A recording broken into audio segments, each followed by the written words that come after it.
Hello there guys, it's CoolFox, we're here, and today I'm bringing you an unboxing and review of the MorePro smartwatch. Taking a look at the box, you have the image of the watch itself on the front and their company website.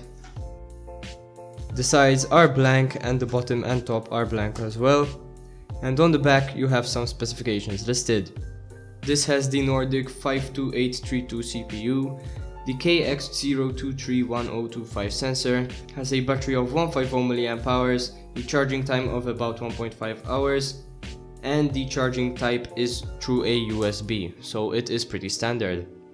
In the box you get a wristband, a user manual, and also a gift box. You also have the application that it uses for Android and the application that it uses for iOS. And the color on my unit is blue. Opening up the box, you will get these items included. Let's first take a look at the manual. The manual is very informative and you should take a look at it to see how the watch works. You do in fact need to connect it to your phone to set the time and date, and so this is worth a look.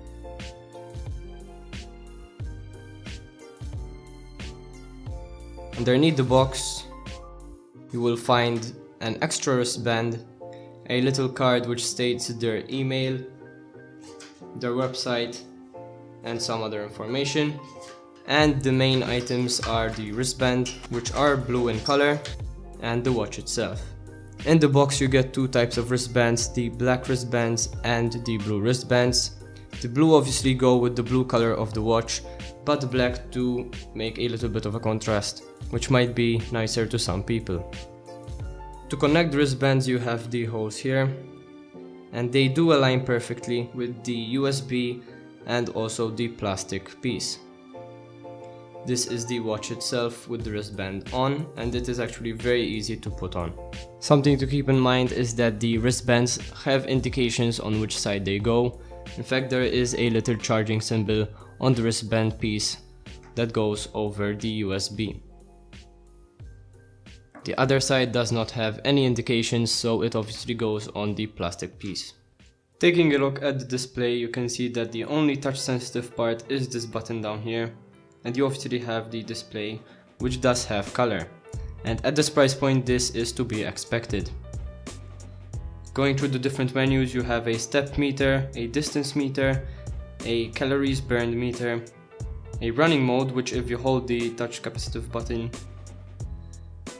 you will go into, and as you can see it will measure the heart rate, the distance traveled, the calories burned, and the steps taken. There is also a timer to show you how much time has gone by, and you can obviously pause it as well by holding down the capacitive button.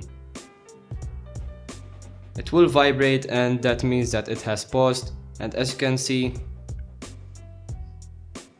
the time has stopped.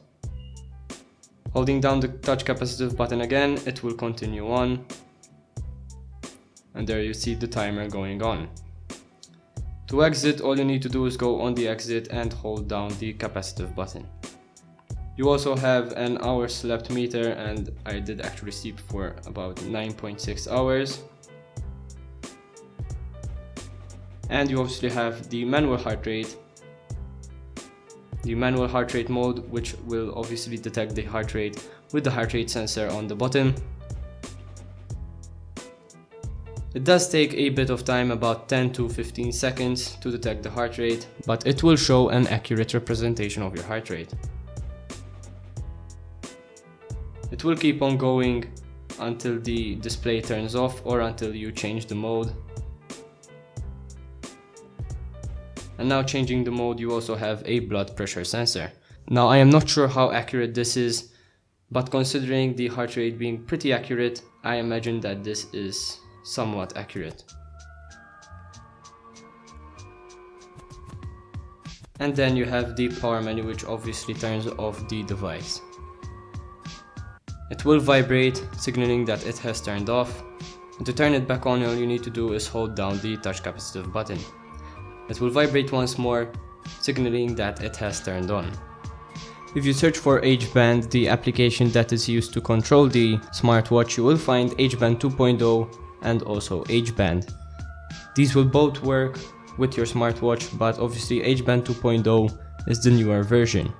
Now as you can see, it does not have the best ratings, coming in at 2.9 stars, but the H-band app does have a bit more stars, but it also has less downloads. Opening the app, it will take you to the screen here, and this is obviously recorded from my usage. Something to keep in mind is that the application is actually very finicky, and while it is running in the background, you can see that your phone will start to lag a lot.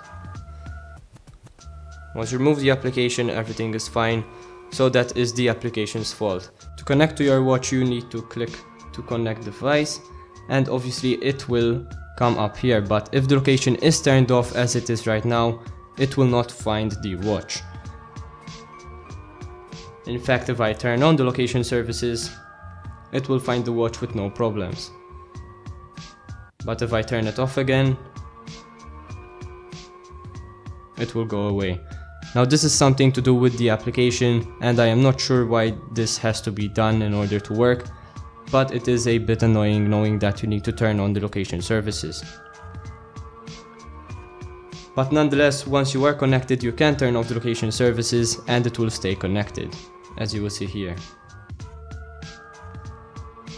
It is still connected, as you can see, and it did read the data from the watch itself.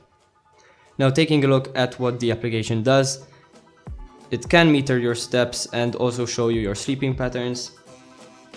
And here, taking a look, I have used it yesterday to calculate my sleeping pattern, and also I did turn on automatic blood pressure sensoring, and it does show you the readings in succession.